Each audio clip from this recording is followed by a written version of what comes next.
আপুনি সাঁতুৰিব জানেনে? সাগৰ বা নদীবিলাক চাই আপোনাক কেনেকুৱা লাগে? যদি সাঁতুৰিব নাজানে তথাপিও একো কথা নাই, আমি আজি এনেকুৱা ফেক্ট জানিম য'ত আপুনি সাঁতুৰিব নাজানিলেও কি হ'ব, বুৰ নাযায়। তো বলক আমি জানি লওঁ এবাউট ডেড চি। হোৱাৰ ইজ লোকেটেড ডেড চি? জৰ্ডানত উপস্থিত হয়। ডেড চিখন জৰ্ডানত আছে। এইটো এনেকুৱা এটা লেক হয় য'ত আপুনি বুৰ নাযায়। আপুনি মানুহ তাত ওপঙি থাকে, তাত আপুনি জঁপিয়াব নে? যেনেকুৱা নদীত বা সাগৰত যদি আপুনি জঁপিয়াই দিয়ে কি হ'ব, আপুনি পানীত বুৰ যাব। কিন্তু সেই ডেড চি যিটো লেক আছে তাত যদি আপুনি জঁপিয়াই তাত আপুনি বুৰ নাযায়, পানীত পৰিব তথাপি কি হ'ব, বুৰ নাযাব। এইটো এমেজিং নহয়নে? পানীত পৰিব, সাগৰৰ নিচিনা পানী লেকত পৰিব, তথাপিও আপুনি বুৰ নাযাব, ওপঙি থাকিব। What's the reason behind it? তো আমি এই বিষয়ে এই ফেক্টটো জানিম আজি। তো বলক ভিডিওটো আৰম্ভ কৰোঁ।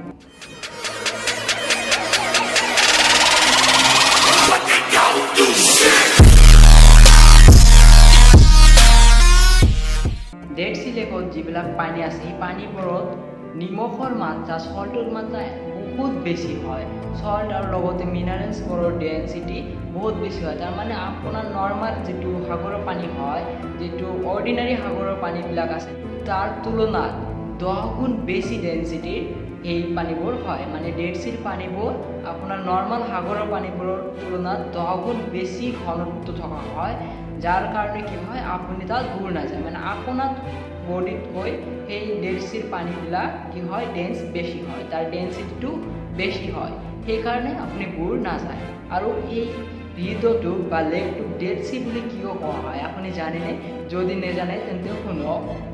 এই ডেড চি লেকটোত কোনো প্ৰাণী আপুনি নাপাব, এটাও প্ৰাণী, মাছ একোৱেই আপুনি বিচাৰি নাপায়, কাৰণ তাত নিমখৰ মাত্ৰা বহুত বেছি, তাৰ পানীৰ ডেনচিটিটো বহুত বেছি, সেইকাৰণে তাত জীৱ জীয়াই থাকিব নোৱাৰে, যাৰ কাৰণে তাক কি কোৱা হয়, ডেড চি বুলি কোৱা হয়।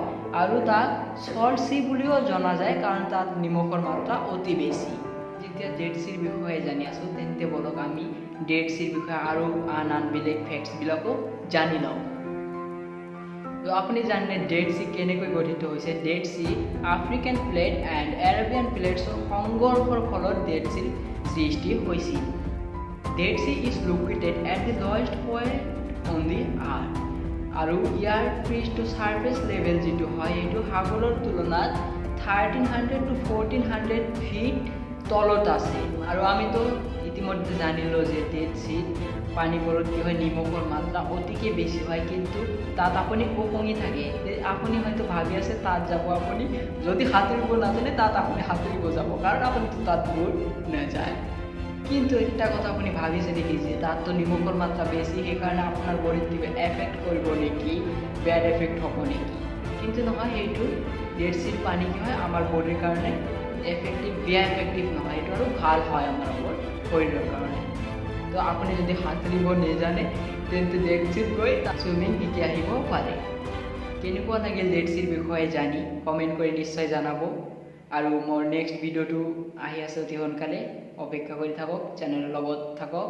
চেনেলটোক ছাবস্ক্ৰাইব কৰি বেল আইকনটো প্ৰেছ কৰি দিব, যাতে মোৰ ভিডিঅ' আপলোড হোৱাৰ লগে লগে আপোনালৈ যাব পাৰে। আৰু লগতে ভিডিঅ'টো লাইক কৰিব, শ্বেয়াৰ কৰি দিব সকলোৰে লগত, যাতে সকলোৱে চাব পাৰে। ধন্যবাদ।